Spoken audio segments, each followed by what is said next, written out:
What's up, everybody? Welcome to Hail Yes, a Detroit Free Press podcast about University of Michigan athletics. I'm Tony Garcia, Michigan football and basketball writer for The Free. Got to make sure I include that second part in there because it's hoop season. Michigan beat Northwood in its exhibition 92-45 season opener on Tuesday. So obviously, that's what we're diving into. No, obviously, I'm kidding. That's not the plan. I mean, it is all true. And I am excited for basketball, but that's not what's pressing right now. What is pressing right now, Michigan football. Still undefeated, 9-0 after a 41-13 win over Purdue. Big game, finally, coming up against Penn State on Saturday. However, yesterday, even in the press box, that's not what anybody was talking about. It's still about the sign stealing situation going on. Coach Jim Harbaugh, athletic director Warde Manuel, President Santa Ono, Big Ten Commissioner Tony Petitti, on and on it goes. That's why we bring in our Big Ten insider, Reiner Saban. He was at Stadium in Maine last night, rubbing elbows with high people in higher places. How you doing, Reiner? I'm doing well. I think you're way overstating what I was doing during the. You're right in the scrum with important people all the time. Would that be you and several of the other reporters? No, not in those mommoments. But just in general, you're always milling about. I keep an eye on you. Okay. Yeah, I still don't know where you saw me and what I was doing at the moment. Yeah. No more so yesterday in particular, but just really, I guess I'm alluding to. Sort of a situation I guess we were all in, more making fun of you than anything for something we were all doing. And I guess we'll just get right into it. And what I'm talking about is Warde Manuel, who always post-game attends Jim Harbaugh's press conferences after the football games. But he's in the corner. He just sort of comes in, watches from afar, and then leaves out the back door, literally and figuratively. But obviously, and this time, I mean, or generally speaking, we always just respect his privacy. I mean, every now and then it'll be, hey, how you doing? Last bowl season, I guess, was really the last time anything like that happened. And then I guess I spoke with him in February at the athletic budget meeting. But he's clear he's not someone who speaks publicly frequently. However, given the nature of everything going on, you and I had spoken ahead of the game and said we need to try and go talk to him. And we spoke with one other member of the media who agreed. And I guess as we all sort of started walking up, everyone else really saw what was happening. I'm sure it is not the only it was not only our mind who that crossed, right? Yeah. But we walked up to Warde and tried to see what's up. And per usual, I mean, he doesn't talk much in general, and certainly something like this, he stayed par for the course, sort of silent. Yeah, he issued no comment. When asked why he was not making a comment and why Michigan has chosen that stance as far as addressing the situation, he said it's his choice, basically. And it's Warde Manuel's standard operating procedure. I mean, he hasn't had a press conference with the media since March of 2021. I mean, it's pretty crazy when the athletic director at a high-profile athletic program that's, has a very visible football program, very visible basketball program, the Block M. I mean, it's the national brand, arguably the most popular college brand out there. I mean, he rarely talks. And, this is an opportunity where, you would hope that he would seize where he would address some of these questions that are hovering, because again, there's a lot of speculation and they keep complaining about speculation and reports. Well, I mean, the one way to stop that stream of speculation and reports is to actually say something and, provide some clarity.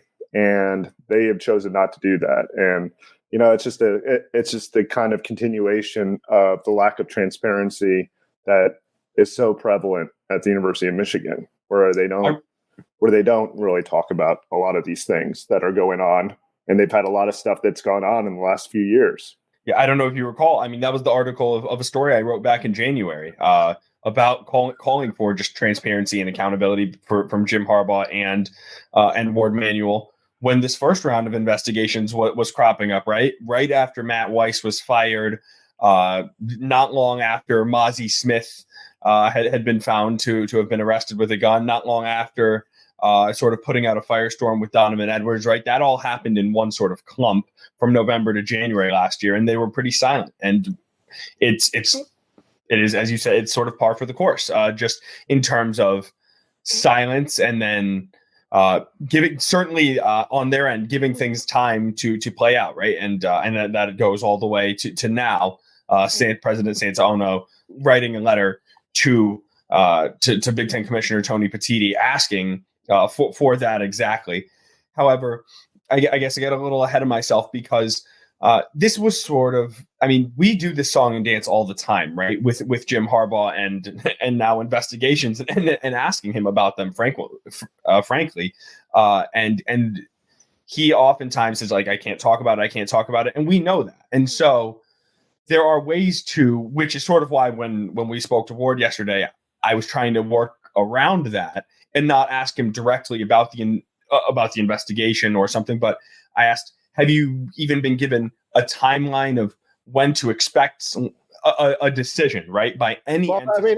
But the thing is that the NCAA investigation has nothing to do with what the Big Ten is going to do. And that's the thing. Like, I mean, the Big Ten is separate from the NCAA. And, you know, what you asked, I mean, should have been a question that, I mean, it's a pertinent question about what has he been hearing from the Big Ten and what's the timeline maybe you're expecting here as far as a ruling or what, and the type of punishment or anything like that. I mean, that's a conversation that, Michigan is a member of the Big Ten, and the Big Ten doesn't even have an investigation unit.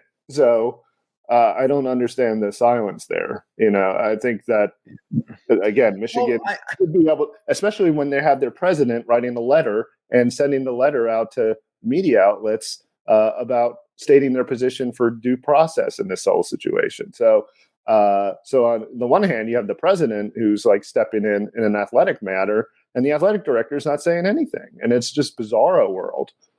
Right. And you're better at reading between the lines than me in a lot of things. What did you make? Because Jim Harbaugh was asked directly about the public support from Santaono. And I mean, he said it's deeply appreciated. 3 words. That's it. Like, a lot of his answers were long-winded. Sometimes he can be very short, but for that one, he said that. I wonder, does that mean, like, is he just going to bat for the president and vice versa? Or does that mean I really appreciate, like, what do you think? Or you think he means I appreciate that the president is doing this, and maybe he wishes Warde would as well? Possibly. I mean, there could be multiple things, but I mean, one of the common things with Jim Harbaugh is that he wants to be supported. He wants to have the feeling that people are backing him 100%, no matter what. He said that about the contract 3 weeks ago. Sure. And that's always been his thing with Michigan and anywhere he's worked, I think, is that he wants people to believe that he's doing a good job. I mean, he even talked about that in February when the initial talks about the contract were coming up, in lieu of the NCAA. And so he said, basically at the end of the year, when he makes his decision about whether to stay or go, he wants to see how they feel about him. He likes people who feel good about him. And so, Ono throwing his support behind the football program probably makes him feel good, especially considering the former president, Mark Schlissel, it seemed like at odds at times with the football program, just didn't really care much about it. I mean, especially during that COVID-19 situation where it sounded like he was in favor of, delaying the football season and maybe not holding it all together, whereas Harbaugh was protesting in the streets and saying that he didn't have any communication with Schlissel on the matter and such. And it's interesting, like, what would happen if Mark Schlissel was the president now? I mean, like, would Michigan's stance be totally different? And I think it would. And that it's really comes down to, Santaono being this, like, athletic supporter. I mean, when he came in, Jordan Acker, the board of trustees member, was like, touting how much he's such a,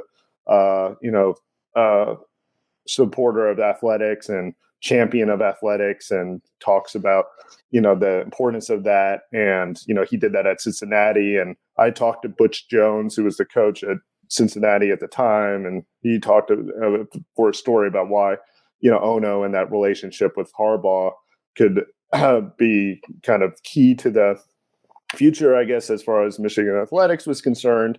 And, Butch Jones was talking about how Ono has always been like a person that was around and providing some kind of support there. So, I mean, now you're seeing it in full view of everything, especially in this situation. And I guess in some ways, Michigan is benefiting, or Harbaugh and the football program is benefiting from that.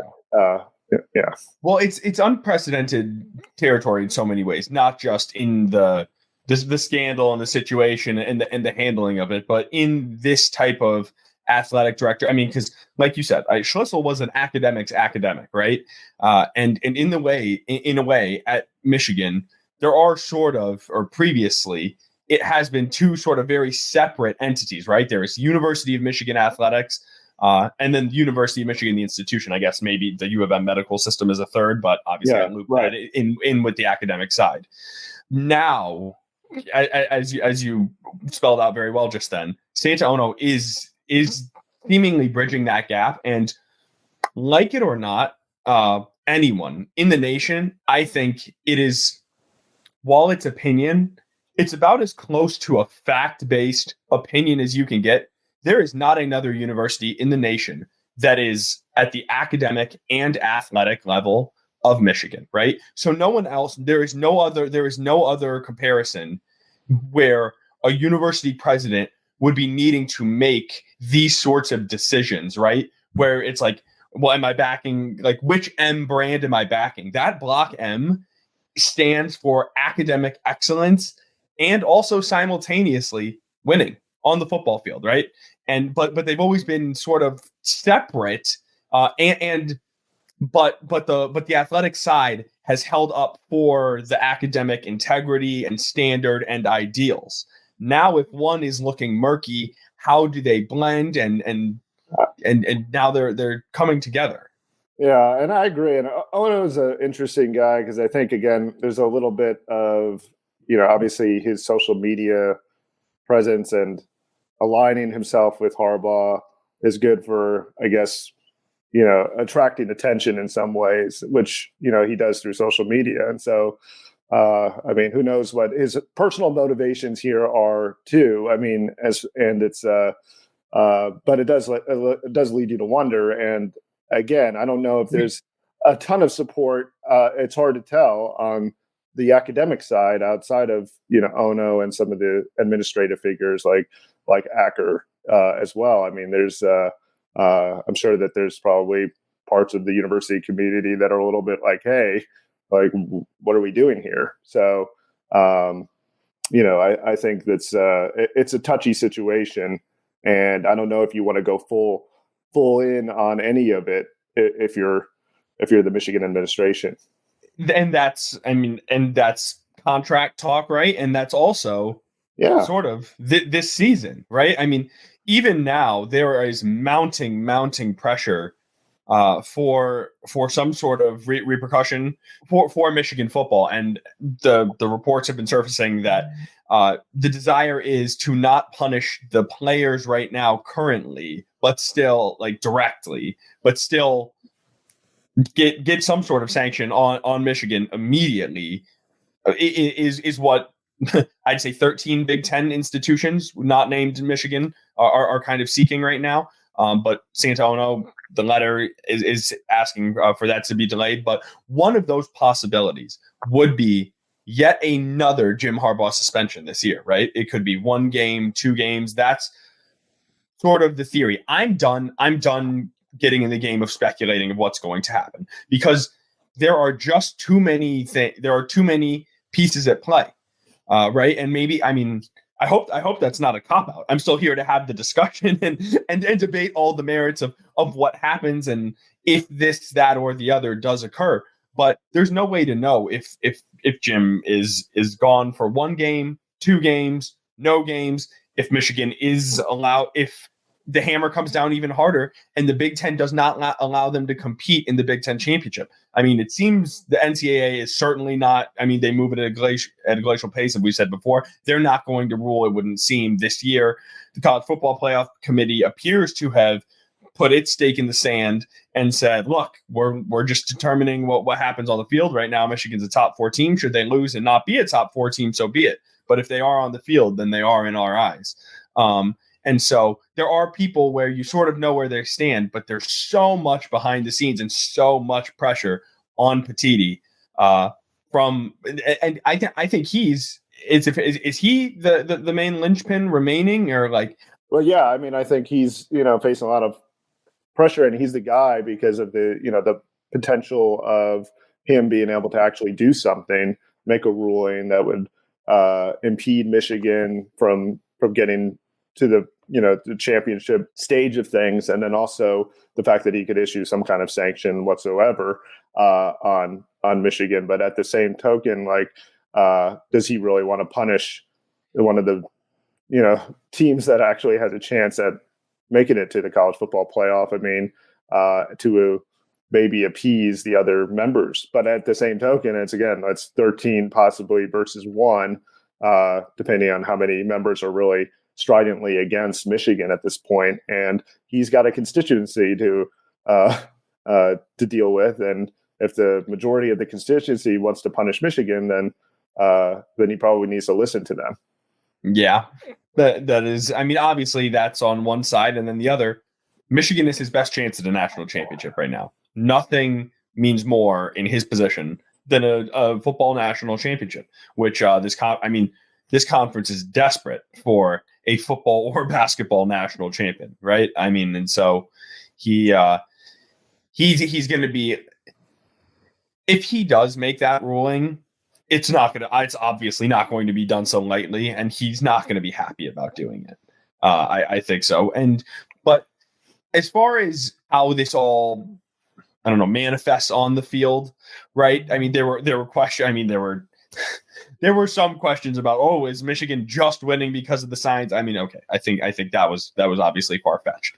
But there's a lot of there was a bye week. There was a ton of distraction. How was Michigan going to come out, right? And then we asked J.J. McCarthy and Jim Harbaugh, I mean, how has this sort of resonated within the locker room? And J.J. said, look, we've done a tremendous job of blocking out the noise so far, and we're going to have to continue to do that because it's not going to stop.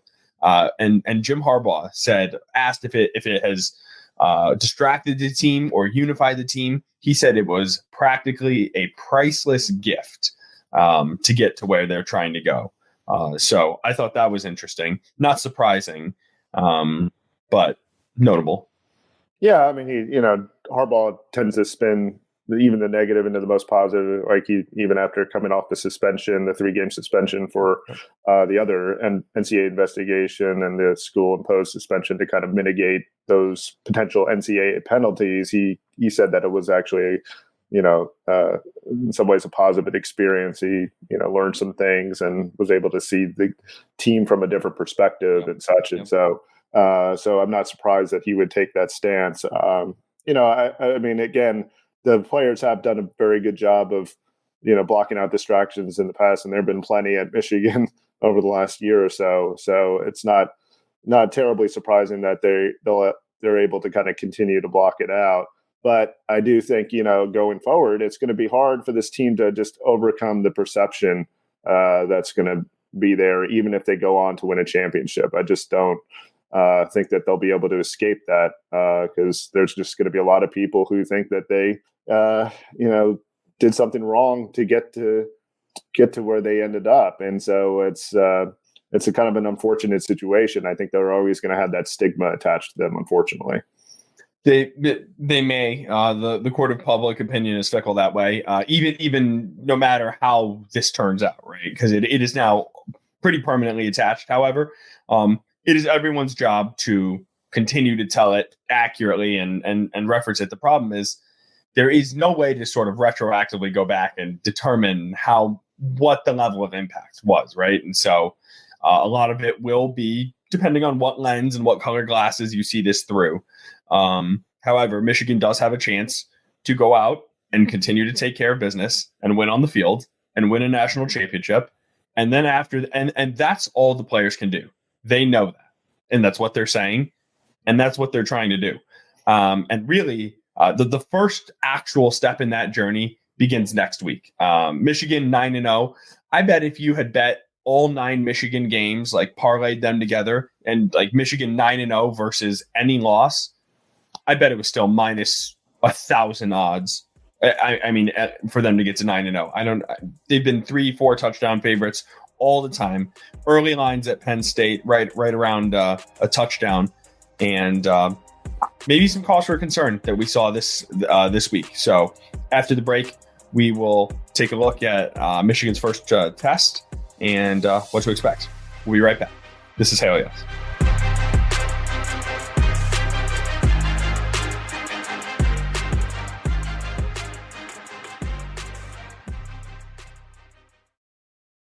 Welcome back. All right, Reiner.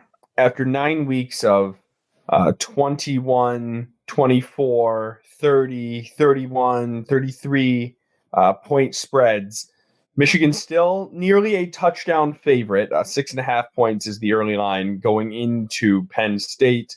But clearly, Las Vegas and everybody is expecting this to be Michigan's first true test. Is Michigan ready for this jump, for this moment right now?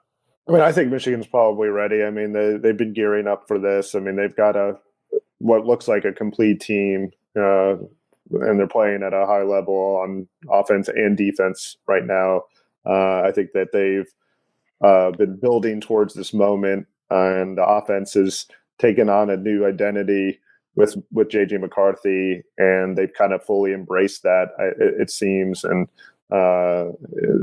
it looks like a team that's ready to go into a place like Penn State and get it done. But it's just, again, it's a whole new environment for them. I mean, it's going to be crazy, especially with the sign stealing stuff in the background and the charged road environment, and the quality of competition is going to be far greater than any competition that they faced up until this point.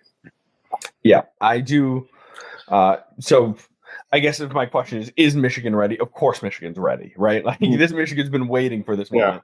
Right. They say, and Donovan Edwards was very well spoken about it yesterday after the game. He said, look, to say we're like the most excited about this game would be disrespectful to all of our opponents. We respect every opponent. A nameless, faceless opponent. We've heard Michigan say that time and time again. However, it's human nature. You know that this is a top 10 team. You know this talent level rivals you. You know that you have to directly go through them to get to where you want to go. And so obviously it's not just the same. But to your point, JJ McCarthy, you love your best player being your quarterback. Michigan's best player is their quarterback. And that is a really good place to be. It's a good place to start because the last time Michigan went to Penn State, that was not the case. Cade McNamara was game managing his way. He still made a big time 47-yard touchdown pass to Eric All. I guess it was pretty like 45 yards a yak, but nevertheless he delivered the ball, hit him in stride. That was a nice play call. Yes. But JJ is the guy, right? Like he was off yesterday against Purdue. I mean, to his own admission, he was 24 of 37. He completed 65% of his passes for 335 yards, and that was off. And Cornelius Johnson dropped a touchdown. Yeah, he was off, but I mean, yeah, right. They had several drops though too. Yes, I mean, there were I counted 4. PFF had 3. Donovan Edwards, I mean, obviously I'm not actually insinuating he's paying someone at PFF, but maybe he is because he had a drop and he was not charged with one because I remember it on a first down play. And it actually, that just more to it. So all those little things like that are going to matter this week, right? Michigan had 4 drops this week. 2 of them came on one series, Donovan Edwards on a first down, AJ Barner on a third down. That led to a punt. Another was Roman Wilson on 1st and 10 when they were inside the 15-yard line. They had to settle for a field goal. Then another came in the second half. The 1st and 15 was Cornelius Johnson in the end zone. And then the Roman Wilson drop was in the second half. That one led to a punt. So a drop touchdown, a first down, that two that led to a punt, right? You see, like, even against Purdue, it cost them points. Now, it didn't matter in the end because it was a million to very few, little. However, you don't get second chances like that against Penn State. No, I agree. But I mean, there was also, I mean, again, J.J. McCarthy also threw some, incredibly nice passes, like the long completion to Donovan Edwards on the first drive that got them on the edge of the goal line. And so, I mean, but did you've seen that was a beautiful ball. I mean, just an elite throw. However, there was a linebacker in man coverage sprinting across the field to try to like run up to catch up to Donovan. You know what I mean? I mean, it takes nothing away from the throw. But I mean, I'm just saying, like, he wasn't totally off, though. I mean, in this sense, I mean, through 335 yards. I mean, this is like, I mean, again, we're parsing a performance that was overall very good, and I think I think again, he's shown that he can deliver balls into tight windows, and he's going to have to do that against Penn State. And my question is whether these receivers can really get separation, and how much are the tight ends going to have to really be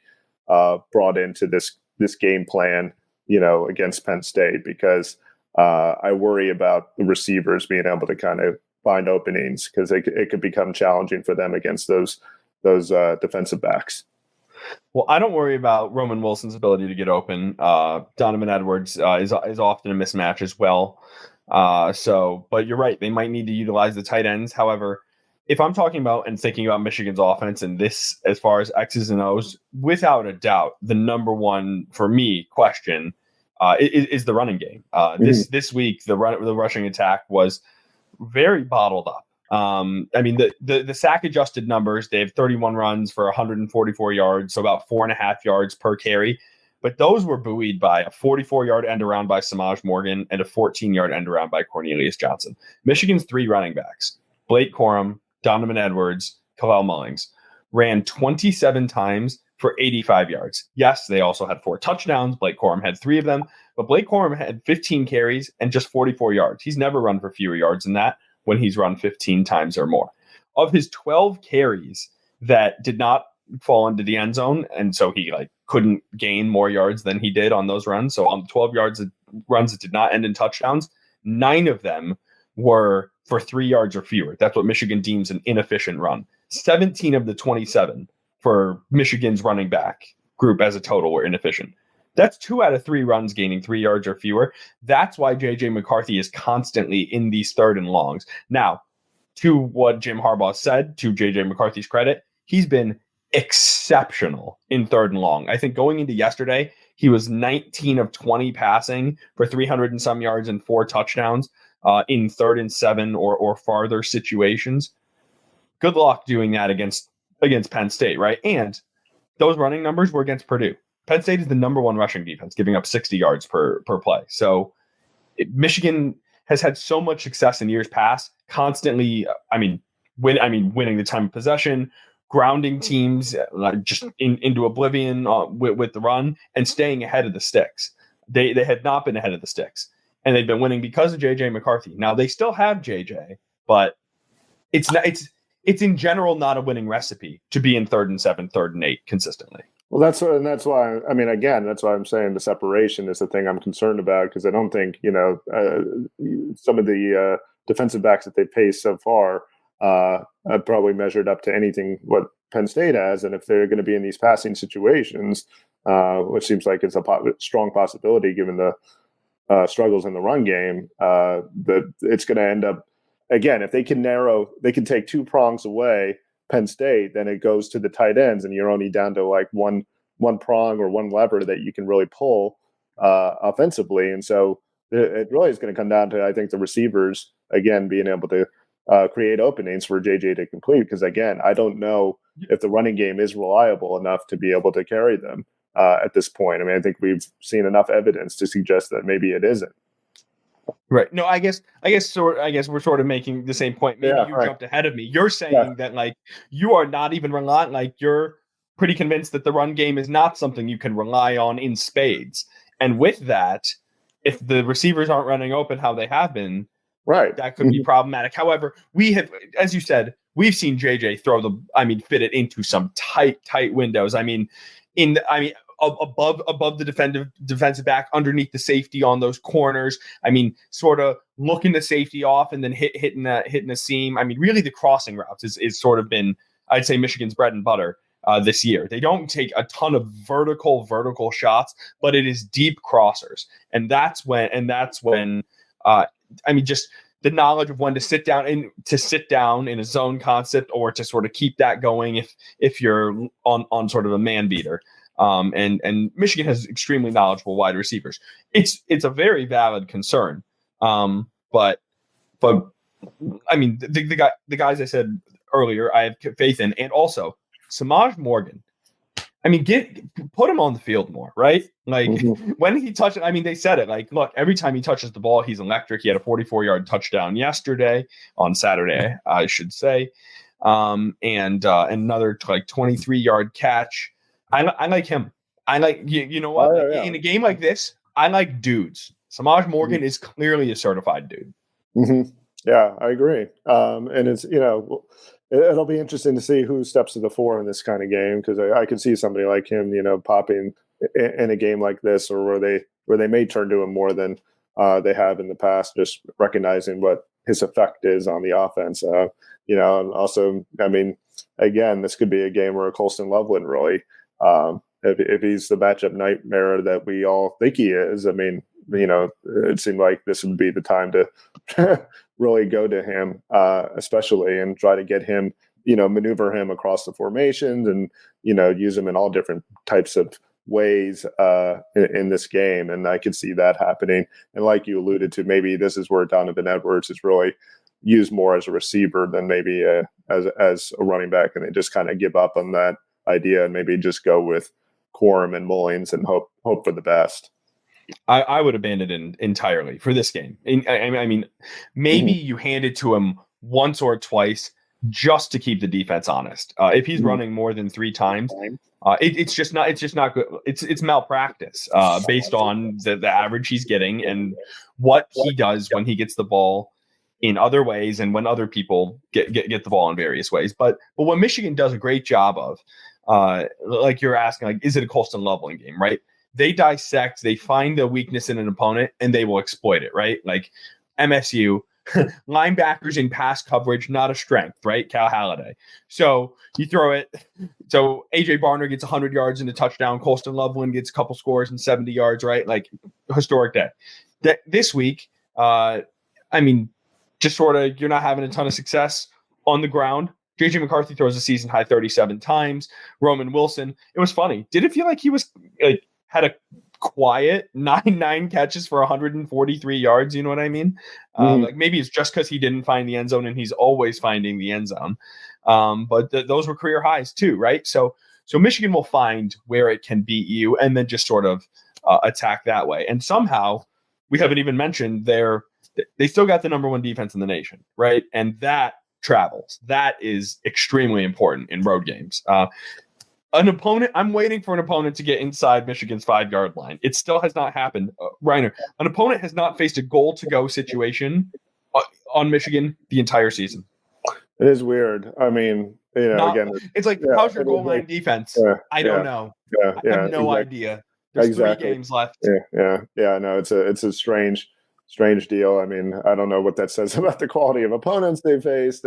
Or just how good Michigan's defense is. It's the consistency. That's remarkable consistency. Yeah. That's what that has to say. You can play dog water 9 weeks in a row to not get. And they have gotten beat with some deep scores, but not one time to have a sustained drive where it's like if they're getting beat, it's just a full breakdown. You know what I mean? Right. And it's crazy. It is crazy. And as far as, the other thing I'm kind of curious is just as it relates to the offense is what they do to kind of defeat Manny Diaz's blitz scheme. Are they going to do more bubble screens? And then that maybe, again, where a person like Samaj Morgan can really be used, or are they going to do, again, running back slip screens, outside? And then maybe where Donovan Edwards comes into play. I do wonder how they're going to attack Manny Diaz here because he'll bring a lot of pressure. That's his kind of MO, and so it'll be a big test for Michigan's pass protection and communication on the line to kind of see where he's going to come from this game. Again, it'll be up to JJ McCarthy also to align the protection too, and I think he's gotten better and better at that over the years too. Yeah, JJ's been very good under pressure this year. Yesterday, not great by his standards. 6 of 12 for 94 yards. And so this says he was sacked 3 times. I'm having trouble with the sack numbers because like one place said he was only sacked once, like one site, because it had identified him as a runner, and others and PFF says he's been sacked 3 times. And just thought he was still a passer the whole time.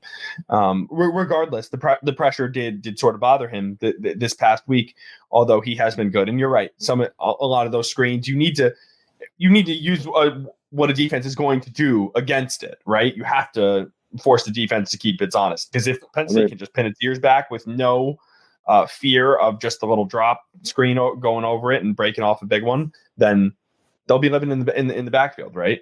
Michigan's offense, the run game has struggled, I think, in large part. You don't have 3 different running backs struggling individually often, right? Like the run game, the run blocking has been a concern. However, I say that because we were talking about the pass. The pass blocking has been good, and so it's been solid. But this is going to be a whole new test because Penn State is second in the country in sacks with 38, so they get to you. And then 38. I hadn't seen him as that high. That's and so it's JJ has gone down a few times this season at different points. I mean, they've had issues against Indiana early on in that game where they gave up 3 sets. So there have been breakdowns on occasion, and it'll be interesting again how much they're able to kind of basically blunt Manny Diaz's pressure packages and what they're going to do there. Because I mean, again, it's they may end up taking that play from Eric All, that Cade McNamara. That might be a play that ends up coming in. They may end up using it again. Right. No, it's entirely possible. It's just great that there are actual questions about what's Michigan going to have to do schematically, right? Like, right. Not just nothing to talk about. I mean, we haven't. There's been nothing. Sort of been nothing to see, nothing to do here all year, and so I mean, Michigan has done a great job. As it relates to on the field. Yes. I thought that went without saying. And because my sentence was going to be, Michigan has done a wonderful job of keeping the noise outside the field. It's going to be loud in University Park, right? I mean, I'm so pumped. I couldn't be more excited to go for a big football game. And it's Michigan. There will be a moment, not the fake adversity that Michigan's talked about, no offense, Michigan, that they fell down 7-0 to Rutgers, right? That's not adversity. That means the other team happened to score first. That's not adversity. That's not true football on-field adversity. If there weren't any this Saturday, it'd be a surprise, right? If Michigan just coasts. And I think they'd get some credit. Like, Penn State's defense is good enough to create some problems to make it look like last year. I think I picked Michigan to win pretty lopsided. I'm still deciding what to do with this one. I thought I was going to, but after yesterday, I don't know. You just don't know. And so, I don't know. I don't know either. And it's, but at the same token, Michigan has played extremely well on the road, and some of the best games that they played during this run, dating back to 2021, have been their road games, and they've become a very good road team. And so I don't think that they're going to be afraid of the environment at all. I think they're going to embrace probably it, just like they have wherever they've gone in recent years. I mean, going back to 2021 at Wisconsin, at Nebraska, to 2022 against Ohio State, to this year, whether it was at Nebraska again or or Michigan State. This, they played arguably their best game against MSU, and Minnesota. I mean, they've done well in the road environments. I think this road environment is going to be unlike any other, given all the stuff around the controversy regarding the sign stealing. I think Penn State fans are really going to be letting Michigan have it, and it's going to be an environment probably unlike they've ever seen as far as the vitriol that's going to be thrown their way. Yep. And they couldn't have done a better job with it thus far. But as we keep saying, the tests are mounting, and so we'll see how they handle it. All right, Reiner. Busy week coming up. So Michigan. So Jim Harbaugh Monday. There should be, I'm told, a Michigan basketball press conference as well. I know we didn't get into it, but just for coverage on Freep.com, obviously, where it's hoop season. Michigan did look very good against Northwood. Northwood's not a good team. They're Division II, and they are a bad Division II team, but still, Michigan looked good. And they open against UNC Asheville on Tuesday. Then we got a pod on Wednesday. We'll look even further into this Penn State stuff. Who knows what will have come of this investigation, of Jim Harbaugh's future, of everything. And then Friday, you and I got some flights, separate flights there, same flight back to State College for a highly anticipated game. So there's no rest for the weary between now and then. How do you get to State College? Not easily, Andrew. Thank you for asking. It's been. I could sense that you were hoping I'd ask you that. Yeah, no. Travel journeys, Tony. No, I wasn't. I mean, anyone who's still here is happy to listen to this last story. I mean, it's a nightmare, right? There's no good way to get in. Either you need to fly to Harrisburg or Pittsburgh, which are both sort of an hour and a half away, or you can fly directly into State College, which we did get flights into State College. However, it's like $1,000 a night to stay there. So we're flying into State College, grabbing a rental car, taking driving like 40 minutes out to the suburbs. I think Clearwater, Clearfield or something. Something like that. Yeah, it's not a great situation. Not even getting our Marriott point. Okay, now we're going too far. Because nobody cares about that. But it's not. It's actually kind of a pain to get there. I looked at it now that I know that Reiner, Sean Windsor, and myself are all going. It's a 6.5-hour drive. We might have needed to consider that just to split it up. But we're all on different. We all love each other and we're great colleagues, but no, we don't all want to be. I mean, it's a long ride. Although Reiner, we've done the 4.5. You popped in my car. Indianapolis. You done that twice or just once? Once before. The look on Reiner's face said, "Absolutely not. No driving." I know. I mean, I'm not a long road trip guy. I just don't like it. No, I mean, hey, all these wonderful people who we're going to thank: Nicole Avery Nichols, Anjanette Delgado, Kirkland Crawford. You heard it here first. Company man, road trips. Sometimes you got to do what you got to do. Reiner. I think it's first class Delta. I'll see you in the comfort suite in the lounge. Save me a spot. These are these high people in higher places that I'm talking about that Reiner knows everywhere we go. But no, it should be a good week. Looking forward to it. So thanks to everyone, all those people we just mentioned. I can give them their official titles. Nicole Avery Nichols is our executive editor. Anjanette Delgado is our editor-in-chief. Anjanette Delgado is our executive editor. Kirkland Crawford is our sports editor. Robin Chan is our audio engineer. Andrew, who you just heard from very briefly, he's our sports editor and the producer of this show. Thanks to all of them. And thanks to all of you for listening. Please rate, review, subscribe. We are hitting the home stretch. We are really we're rocking and rolling and having fun doing it. So keep following along as Michigan goes on a national championship run or gets it vacated or somewhere in between. But we're here to document it all. So thanks. We appreciate it. Talk to you next time.